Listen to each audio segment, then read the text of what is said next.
morning, guys. It is a new day and a new rotation. It is Thursday, January 13th, 2022, which makes it the 4th day of my internal medicine rotation, and I am taking you guys along with me. I'm on my way to the hospital right now, and as you can see, the sun is very high up. It is very bright right now, and I am now on my way to the hospital, which is crazy because on surgery I would have been at the hospital a long time ago. Internal medicine is so much different from surgery. Like, oh, the differences are, there's so many, but I'll talk about that maybe a little later. Just want to get to the hospital as quickly as I can right now. Instead, I figured I'll just talk to you guys a little bit more while I'm walking to the hospital, because when I get there I probably won't have time to do much talking.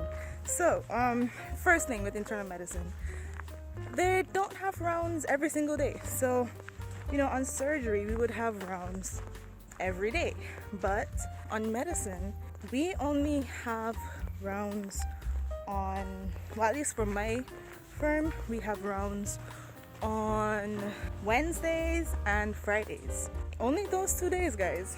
It's so weird.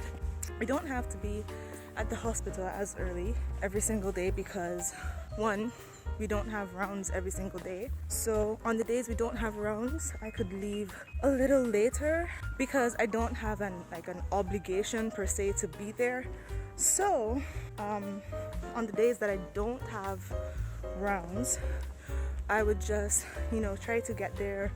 I would still get there early though, because I would try to get there as early as possible so I can leave as early as possible, if you get me. And also try to get a few things signed off of our procedure card. I am unfit. That's what I am. Just like surgery, we have a procedure card for internal medicine, so we have a bunch of things that we have to get signed off. Yeah, on the days we don't have rounds, I would try to get those things signed off. Like today, we're going to try to see an echocardiogram. We're also gonna try seeing the catheterization. Another difference is that internal medicine rounds take forever. I've always heard that.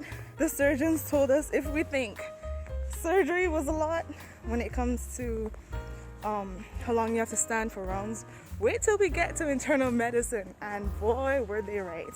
However, now because cases are rising like crazy, the different internal medicine services don't have as many patients, but for some reason rounds still lasted. We only had 5 patients yesterday, yet still rounds lasted the same amount of time that it took on surgery. So imagine if we had more patients. Like, I don't even want to think about it. Good morning. I don't even want to think about it, honestly. My feet were killing me. They were killing me. No. Okay, so I have just reached the hospital, and I am obviously gonna have to put away my phone soon, but I will try my best, my very best, to get some clips for you guys of what we're doing throughout the day. I ain't gotta tell you guys, it feels so weird to vlog at the hospital, which is why I don't do it often, but I'm really trying, okay? But it just feels weird because you don't want to do anything that would be immoral or unethical, for the patient's sake and stuff like that. So I just have to be very wary about what I do, what I post and stuff like that. But I will try to get a few things. So anyways, guys, I have to go now, and I will see you later.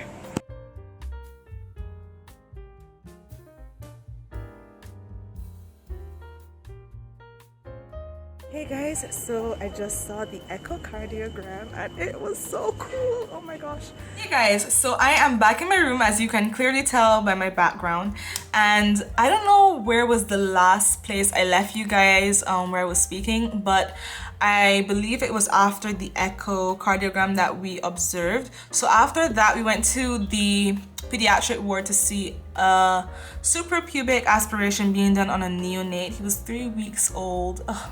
It was so saddening because he was crying so much and it was just breaking my heart, but at the same time it was just cool to see them doing it. So basically, a suprapubic aspiration is when a needle is inserted into the bladder and urine is pulled into the syringe, and the urine is taken to the lab to be cultured for any organisms, which would then confirm a UTI. So yeah, it was pretty cool to see it being done, but at the same time, like I said, pretty saddening because the baby would not stop crying. We tried doing things to, like, you know, stop him from crying, but you know, he's a baby, so he was crying a lot. And that is one of the reasons that I cannot go into pediatrics. It is so heartbreaking every time I see a baby cry. Like, I can't.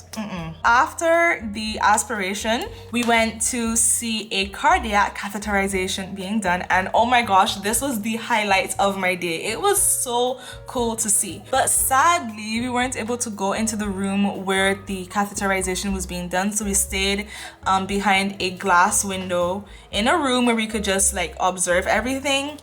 But it was still pretty cool nonetheless. So a cardiac catheterization is the placement of a tube that goes all the way up from your arm into the coronary arteries of the heart, and dye is injected into that tube to allow the doctors, surgeons, whoever, to visualize those coronary arteries. When they did that, they found that the patient's arteries were quite narrowed, so the follow-up then would be to place a stent in the artery, which would allow the artery to become a bit wider to allow blood to flow all the way through it to then supply the heart.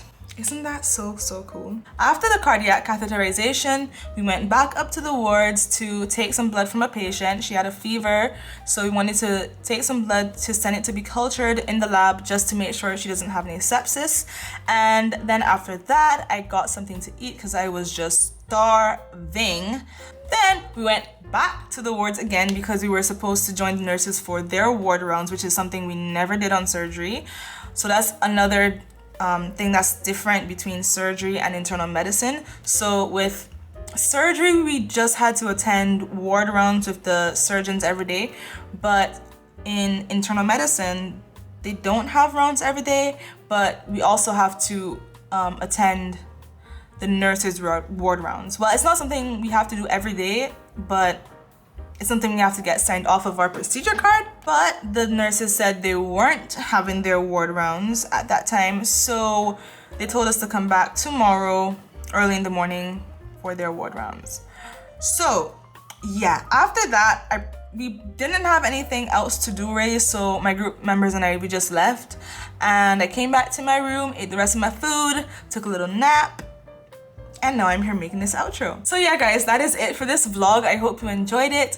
I'm really trying to, you know, build up the nerves to film more in the hospital, and I clearly did that in this video. I introduced some clips of the things we were seeing in the hospital, and you know, hopefully I will get better. You know, it's just a bit challenging when you have patients' confidentiality in mind, so I have to be very mindful about what I show you guys, because I can't show you every single thing, but I will try to show you as much as I can. So if you enjoyed this video, please give it a thumbs up. It will mean so much to me, so I will know that you liked it. And if you aren't already subscribed, you can go ahead and subscribe right now, and make sure you click the notification bell and set it to all notifications so you will know every single time I upload a video. That is all for now, and I will see you guys in the next video. Bye!